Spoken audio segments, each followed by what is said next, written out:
అందరికీ నమస్కారం అండి. పెద్ద వయసులో కొద్దిపాటి మోకాలు నొప్పులతో బాధపడుతున్న వారిలో అన్ఇంటెన్షనల్ ఫాల్, అకస్మాత్తుగా పడిపోవడం అనేది చాలా తీవ్రమైన ప్రమాదంగా ఉంటుంది. Unintentional fall beginning of an end అంటామండి. పడిపోవడం వల్ల ఏ ప్రమాదమైనా జరగచ్చు. హిప్ ఫ్రాక్చర్ కానీ, నెక్ ఫ్రాక్చర్ కానీ, హెడ్ ఇంజరీ కానీ, రిస్ట్ ఫ్రాక్చర్స్ కానీ అయ్యే ప్రమాదాలు ఉంటాయి. అది చాలా తీవ్ర దుష్పరిణామాలకి కూడా కారణమవుతూ ఉంటాయి. అయితే చాలామంది నన్ను రిక్వెస్ట్ చేసింది, డాక్టర్ గారు వాకింగ్ స్టిక్ పట్టుకునేటప్పుడు తీసుకునే జాగ్రత్తలు ఏంటి, దాన్ని నడిచేటప్పుడు ఉండే సైంటిఫిక్ ఆస్పెక్ట్స్ ఏంటి, వాటిని వివరించగలరు అని కోరినారు. కాబట్టి వారి కోసం నేను చేసే చిన్న ప్రయత్నం. Selection of the walking stick అన్నిటికన్నా ముఖ్యమైన అంశం అండి. పెద్దవారిలో మోకాలు నొప్పులు కూడా ఉన్నట్లయితే వారికి నేను సహజంగా సూచించేది 4 బుష్ ఉండి పెద్ద బేస్ ఉన్నటువంటి వాకింగ్ స్టిక్. దీనికి పట్టుకోవడానికి కూడా చక్కటి ఎర్గనామిక్ హ్యాండిల్ కూడా ఉంది.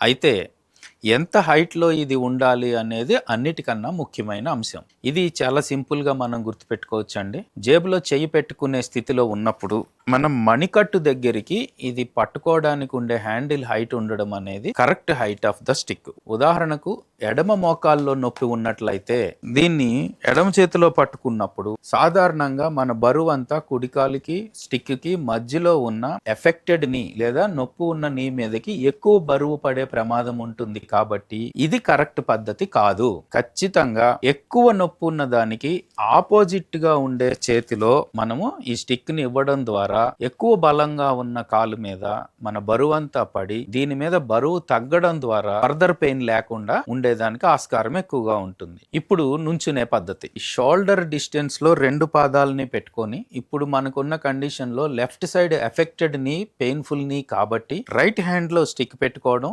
దీన్ని కొద్దిగా ముందుకు పెట్టి నిటారుగా నిలబడే ప్రయత్నం చేయడం ద్వారా ఇది మీకు చాలా సపోర్ట్ ఇవ్వగలుగుతుంది. తట్టుకొని పడిపోయే ప్రమాదాన్ని నుంచి ఇది కాపాడుతుంది. ఎల్బో కూడా లాక్ అయి ఉంటుంది. దీనివల్ల మీరు వెయిట్ ట్రాన్స్ఫర్ కూడా స్మూత్ గా చేయగలుగుతారు. రెండో దశలోకి బరువు అంతా నార్మల్ గా ఉన్న రైట్ నీ మీద పడుతుంది. ఎఫెక్టెడ్ ని లేదా నొప్పి ఉన్న మోకాలు దీని మీద బరువు వేసుకొని కొంత బరువుని కుడి మోకాల మీద ఉంచి చాలా సులువుగా మనం లెఫ్ట్ నీని ముందుకు తీసుకొని రావచ్చు. దీని తరువాత దశలో దీని మీద సగము బరువు, మిగిలిన సగము బరువు రిస్ట్ చేతిలో ఉన్న ఈ స్టిక్ మీద వేసుకోవడం ద్వారా నార్మల్ నీని ముందుకు తీసుకొని రావచ్చు. తర్వాత స్టెబిలిటీ పెంచుకోవడం కోసం ఒక స్టిక్ ని ముందుకు జరుపుకొని నిటారుగా నిలబడడం అనేది సరి అయిన ప్రక్రియ. నిలబడినప్పుడు 2 పాదాలు షోల్డర్ విడ్త్లో ఉండేటట్టు చూద్దాం. స్టిక్ని ఒక 6 నుంచి 8 అంగుళాలు ముందుకి కొంచెం కుడివైపుగా ఉండేటట్లు ఇది పెట్టుకోవడం. బాగా దగ్గరికి పెట్టుకున్నప్పుడు ఈ కాలు కదపడానికి అసౌకర్యంగా ఉంటుంది.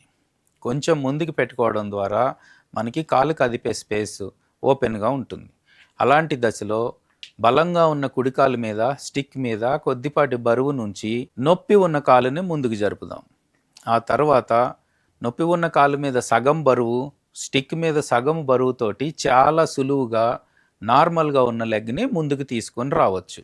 ఇప్పుడు స్టెబిలిటీ కోసం బరువు అంతా కుడికాలు మీద ఉన్నప్పుడు చక్కగా కర్రని ముందుకు తీసుకొని స్టాన్స్ పొజిషన్లోకి వెళ్ళడం ద్వారా మనము ఒక స్టెప్ని కంప్లీట్ చేసిన వాళ్ళం అవుతాం. ఈ విధానంలో ప్రయత్నం చేసినట్లయితే ఎఫెక్టెడ్ నీ మీద పూర్తి బరువు పడకుండా ఉంటుంది, స్టెబిలిటీ ఎక్కువగా ఉంటుంది, నడక సులువుగా ఉంటుంది, అన్ఇంటెన్షనల్ ఫాల్ రిస్క్ అనేది పూర్తిగా తగ్గిపోయే అవకాశం ఉంటుంది. Thank you.